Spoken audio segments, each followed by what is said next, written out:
সম্প্রতি একটি ইন্টারভিউতে বুবলি খোলাসা করলেন সাকিব এবং অপুর বিয়ে সম্পর্কে। তিনি জানান সাকিব এবং অপুর বিয়েটি অবৈধ।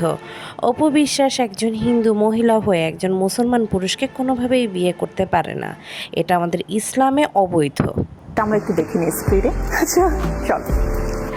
শাকিব খানের সাথে অপু বিশ্বাসের এবার কখনো আমি বিয়ে এমন হয়নি। শুনেছি যে আমি আপনার শেষ সাথেও তার করি বিয়ে হয়নি। আমি শেষ করি এইটাই বলছি যে শাকিব খানের সাথে অপু বিশ্বাসের কখনো বিয়ে হয়নি। হিন্দু মুসলিম কিভাবে বিয়ে হলো? আচ্ছা উনি যদি হিন্দুই থাকে তাহলে কিভাবে মুসলমানের সাথে বিয়ে হলো? মানে আচ্ছা অনেক কিছুই তো আসে।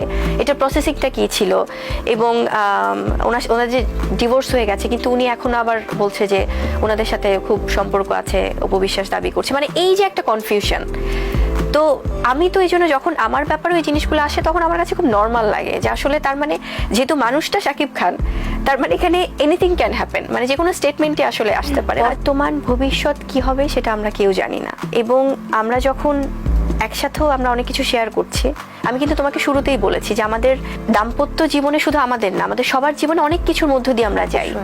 হ্যাঁ, কিন্তু ওইটাকে কেউ ক্যাশ করে, ওটাকে কেউ যে কোনো একটা কিছু, একটা অভিমানের কোনো কিছু হলে যে ওটাকে একটা কেউ নিউজ করে ফেলবে তার পছন্দ মতো কোনো সাংবাদিক দিয়ে, এটা লেখাবে, এটা বলাবে, সেটা খুব দুঃখজনক। এবং আমার কাছে মনে হয় যে আসলে শাকিব খানের জায়গা থেকেও ওনার হয়তো বা অনেক কিছু মুড সুইং করে, অনেক ফ্ল্যাকচুয়েট হয়।